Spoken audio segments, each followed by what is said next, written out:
disebutkan di dalam Al-Quran surat Al-Anbiya ayat 78 hingga 79. Peristiwa ini terjadi pada masa pemerintahan Nabi Daud alaihissalam. Dalam kisah ini diceritakan bahwa anak Nabi Daud yaitu Sulaiman membantu sang ayah dalam menyelesaikan persoalan antara pemilik kambing dan pemilik kebun anggur. Sepeninggal Talut, Nabi Daud alaihissalam diberikan amanah untuk menggantikannya menjadi raja Bani Israel. Allah Subhanahu wa Ta'ala mengangkat beliau menjadi nabi dan rasul.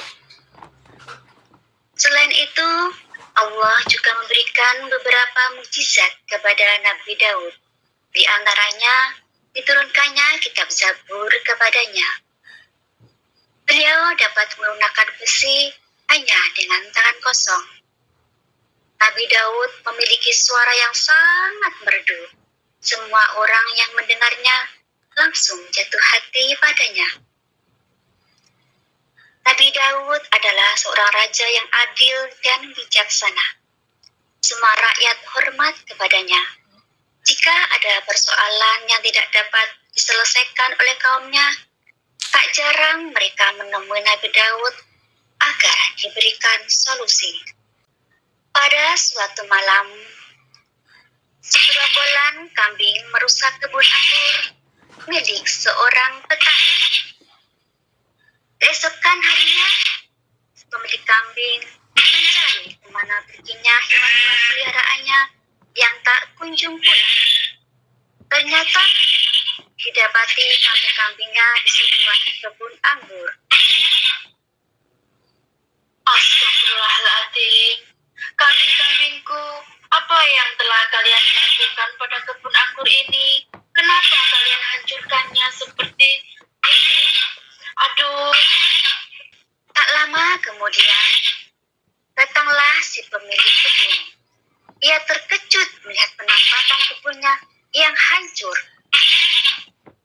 Ya Allah, astagfirullahaladzim, apa yang terjadi?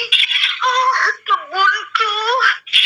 Wahai Tuhan, benarkah semua ini adalah kambing-kambingmu? Padahal untuk melakukan panen. Ya Allah, bagaimana ini? Maaf sekali Tuhan, aku tidak tak menyangka kambing-kambingku akan memakan hasil panenmu. Biasanya mereka mencari makan di tempat lain. Pemilik kambing merasa bersalah kepada pemilik kebun karena ulah kambing-kambingnya. Wahai Tuhan pemilik kambing, aku akan memaafkanmu jika kau menyerahkan kambing-kambingmu sebagai ganti rugi atas kerusakan kebunku. Maaf Tuhan, tapi kurasa sedikit tidak adil bagiku. Bagaimana jika kita meminta pendapat dari raja? Aku yakin beliau bisa berlaku adil dalam menyelesaikan persoalan-persoalan ini. Baiklah, aku setuju kalau begitu. Kemudian, keduanya berangkat menuju istana Nabi Daud. Tampak di sana Nabi Daud dan Sulaiman sedang bercengkrama. Saat itu, Sulaiman masih sangat muda dan belum diangkat menjadi nabi oleh Allah Subhanahu wa Ta'ala. Sesampainya di istana, Nabi Daud menanyakan maksud dan tujuan kedatangan kedua kaumnya tersebut.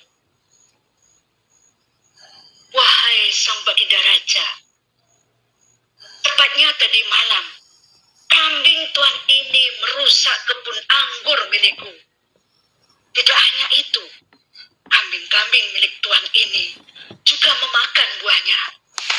Dan akibatnya kami gagal panen hari ini. Nabi Daud menanyakan kebenarannya dari apa yang telah diungkapkan pemilik kebun kepada pemilik kambing.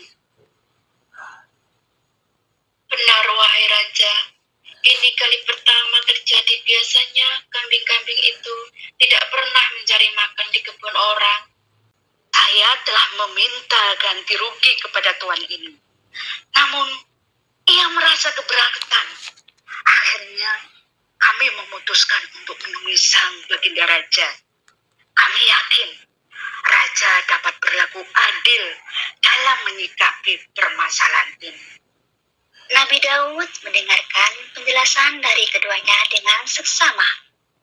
Begitu juga dengan Sulaiman yang menyimak percakapan mereka sedari tadi. Setelah mendengarkan penjelasan dari keduanya, Nabi Daud memutuskan bahwa pemilik kambing harus menyerahkan kambing-kambingnya kepada pemilik kebun sebagai ganti atas kerusakan kebun dan hasil panen. Nah, benar kan? Benar kan, Tuan Kambing? Apa kataku tadi? Mendengar keputusan Nabi Daud tersebut, pemilik kambing merasa sangat sedih. Ya Allah, aku tidak ingin kehilangan kambing-kambingku ini. Hartaku hanyalah kambing-kambingku itu. Berbeda dengan Nabi Daud ayahnya, Sulaiman mempunyai pendapat lain mengenai persoalan kedua orang tersebut. Menurutnya, si pemilik kambing mengganti tanaman-tanaman yang rusak dengan tanaman yang baru sampai hasil panen berikutnya. Jadi kambing-kambing itu diserahkan ke pemilik kebun bersifat sementara. Dan pemilik kebun boleh mengambil manfaat dari kambing-kambing tersebut seperti bulu dan susunya. Semua orang mendengarkan penjelasan Sulaiman dengan cermat. Nabi Daud tersenyum melihat kebijaksanaan anaknya. Dia pun setuju usulan Sulaiman yang cerdas dan bijaksana. Seperti yang disebutkan dalam Al-Quran Surat Al-Anbiya ayat 78 hingga 79. A'udzu billahi minasyaitonir rajim. Bismillahirrahmanirrahim. Wa Dawud wa Sulaimana iz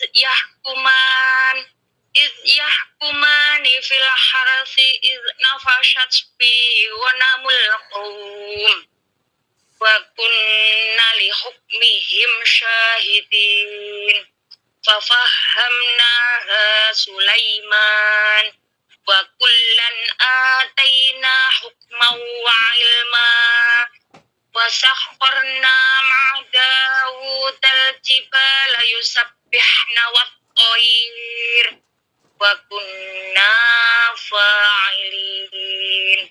Shadaqallahul azim. Artinya, dan ingatlah kisah Daud dan Sulaiman ketika keduanya memberikan keputusan mengenai ladang, karena ladang itu dirusak oleh kambing-kambing milik kaumnya, dan kami menyaksikan keputusan yang diberikan oleh mereka itu. Maka kami memberikan pengertian kepada Sulaiman tentang hukum yang lebih tepat, dan kepada masing-masing kami memberikan hikmah dan ilmu. Dan kami tundukkan gunung-gunung dan burung-burung. Semua bertasbih bersama Daud. Dan kamilah yang melakukannya.